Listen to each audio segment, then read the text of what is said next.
Let's sort out the playoff picture, taking a look at the AFC side, as we do now have another ticket punched. Put the X next to the Chargers. They're coming to the dance, B-Mac. Now 9-6.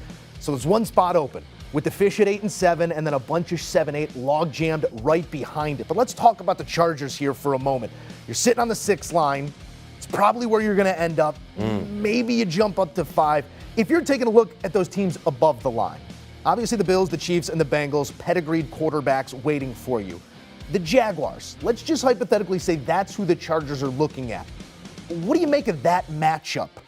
You need a win. You need a moment for Herbert, even if you run into a buzzsaw behind it. To get a win in the first round does what for this franchise?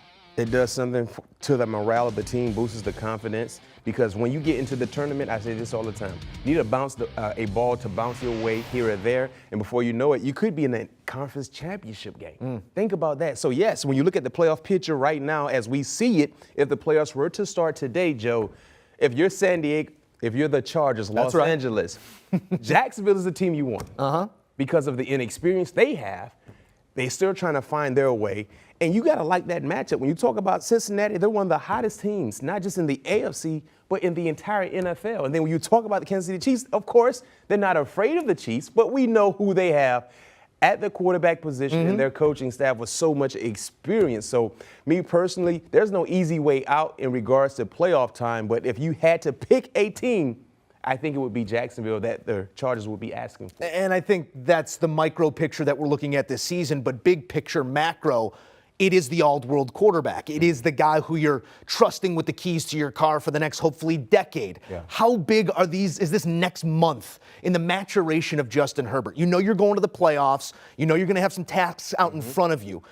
Take it away from the result of the ballgame, just who he is as a leader and a player. How much can that change over the next month? It can change a lot, because one thing about Justin Herbert, you don't question his talent, the potential, the arm strength, the accuracy, the athleticism. He has all of that plus more, but we're still waiting for him to show that he can win big ball games. Not just big ball games, just win in a consistent fashion. And what people say all the time in regards to Justin Herbert, well, his defense is this, his defense is that. If this happened, he scores this amount of points. They can't stop anybody. You got certain quarterbacks, the same excuses does not work for them. And we believe he's an all-world type player, as you said, because we've seen that from time to time in his short career. But now when you get into the playoff time, this is where you showcase who you really are, not just as an individual, but as a leader.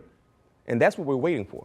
Careers are defined 60 minutes at a time, and Justin Herbert is going to get his first crack at 60 in the playoffs. The Chargers are on the board and in the playoffs. Bryant McFadden, we appreciate you as always. Yes, sir. And we appreciate winning wagers, and that we always bring with us. You thought Christmas was over. We come bearing gifts. When we say you watch, you wager, you win, we mean it. Play with us. Win with us.